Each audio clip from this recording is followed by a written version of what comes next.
నా పేరు మహాలక్ష్మి అండి. మాది కనగిరి. ఆత్మబంధువులందరికీ, మిత్రులకి ఆత్మీయ వందనాలు. పత్రిజీ గారి ఆధ్వర్యంలో మనందరం కూడా ఎంతో ప్రేమతో హాయిగా ఆనందంగా ధ్యానం చేసుకుంటున్నాం. ధ్యానం అంటే శ్వాస మీద ధ్యాస. శ్వాస మీద ధ్యాస, శ్వాస అనేది ఉంటుంది, కానీ అది శ్వాస మీద ధ్యాస ఎందుకు పెట్టాలి అనేది గురువుగారు ఏం చెప్పారు, మీరు ఆలోచన చేస్తారు.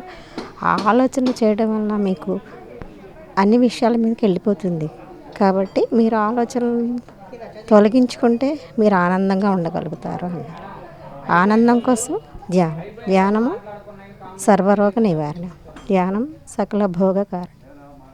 ఇలాగా మన మనసు పదే పదే అనేక విషయాల మీదకి వెళ్తుంది. దానివల్ల మనకి దుఃఖం వస్తుంది, ఈర్ష్య వస్తుంది, క్రోధం ఉంటుంది.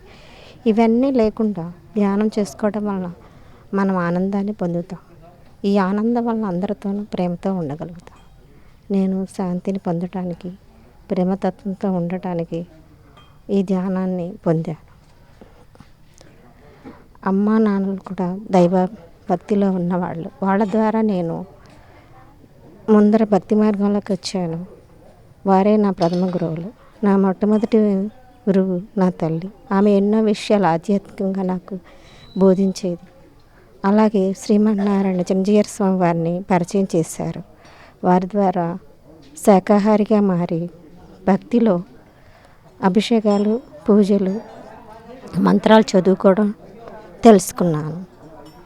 అలా చేయడం వలన చాలా ఆనందంగా ఉండేది. అందరితో అరమరికలు లేకుండా స్నేహంతో ఉండేవాళ్ళు. అయితే అది సంపూర్తిగా అనిపించలేదు. ఏంటి అంటే, ఎంతసేపు మనం మంత్రాలు తంత్రాలు చదవటం వలన మనలో ఉన్నతి ఏమొస్తుంది, మనలో మార్పు రావాలి. ఏంటి ఆ మార్పు అనుకున్నప్పుడు నాకు ఈ ధ్యానం గురించి తెలిసింది.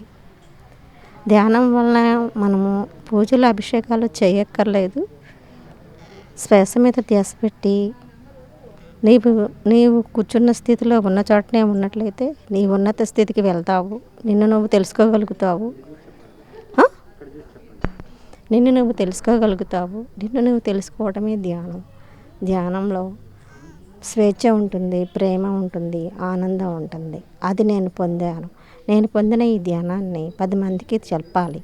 స్వాధ్యాయం ద్వారా, సత్సంగం ద్వారా ప్రేమతో అందరికీ ఆనందాన్ని ఎలా పొందాలో తెలుసుకోగలుగుతున్నాము. ఈర్ష్యను పోగొట్టుకుంటున్నాము. 10 మందితో ప్రేమతో ఆనందాన్ని పొందుతున్నాము. ధ్యానం అంటే హాయిగా ఆనందంగా అరమరికలు లేకుండా ప్రవర్తించటమే. మనం ఉన్న స్థితి నుండి ఉన్నత స్థితిలోకి వెళ్ళడమే. అలా తెలుసుకోవటానికి చెప్పిన పాయింట్స్ స్వాధ్యాయము, సత్సంగము, ధ్యానము, ధ్యానాన్ని పంచటము, ఈ 3 చేయాలి ప్రతి ఒక్కళ్ళు కూడా. నేను స్వాధ్యాయం చేస్తున్నాను, ఫర్ ఎవర్ బుక్ చదవమన్నారు. అందులో మన గురించి మనం తెలుసుకున్నాం. ఈ లోకంలో ఉండటమే కాదండి, మీరు ఆత్మలు, దైవాన్ని పైనుండి దిగి వచ్చిన దివ్యాత్మలు. మీరు మాయ కమ్మడం వలన మిమ్మల్ని మీరు మర్చిపోయి మీరు మనిషి అనుకుంటున్నారు. ఈ మనిషిగా కాదు, మీరు ఒక ఆత్మ. ఈ ఆత్మ ఈ శరీరంలో ఉన్నంత వరకు కాదు, మరొక జన్మ కూడా ఉంటుంది ఈ ఆత్మకి. చనిపోయిన తర్వాత ఉన్న జన్మలో మనల్ని మనము పైన తెలుసుకోవడం కోసం ఎన్నో ఆత్మస్థితిలో మీరున్నారు. కోటానుకోట్లుగా విడిపోయి ఎన్నో ఆత్మలుగా ఎన్నో రూపాలతో మీరున్నారు. ఆ రూపాలన్నీ మీ గురించి మీరు తెలుసుకోవాలనుకుంటే ధ్యానమే చేయాలి. ధ్యానాన్ని మించిన మరో మార్గం లేదు. ముక్తికి, మంచికి, ప్రేమకి, అన్నిటికీ కూడా ధ్యానమే అవసరం. ధ్యానంతో మనం అన్నీ పొందగలం. ధ్యానాన్ని చేస్తున్నాము, ప్రేమను పొందుతున్నాము. అందరికీ ప్రేమను పంచుదాం. ప్రేమ వలన క్రీస్తు వారు చెప్పారు కదండి,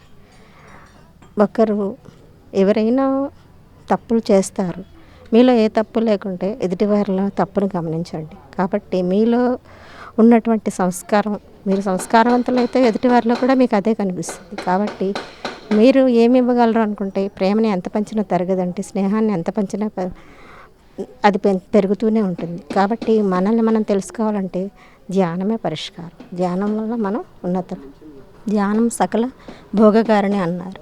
ధ్యానం భోగకారిణి ఎలాగంటే అందరితో ఆనందంగా ఉండడమే భోగము. ఈ భోగాన్ని మనం ఈ మానవ జీవితంలో ఉన్నటువంటిది శాశ్వతం కాదని తెలుసు. కాబట్టి ఉన్నత కాలంలో అందరితో ప్రేమతోనూ ఆనందంతో ఉండటమే భోగము.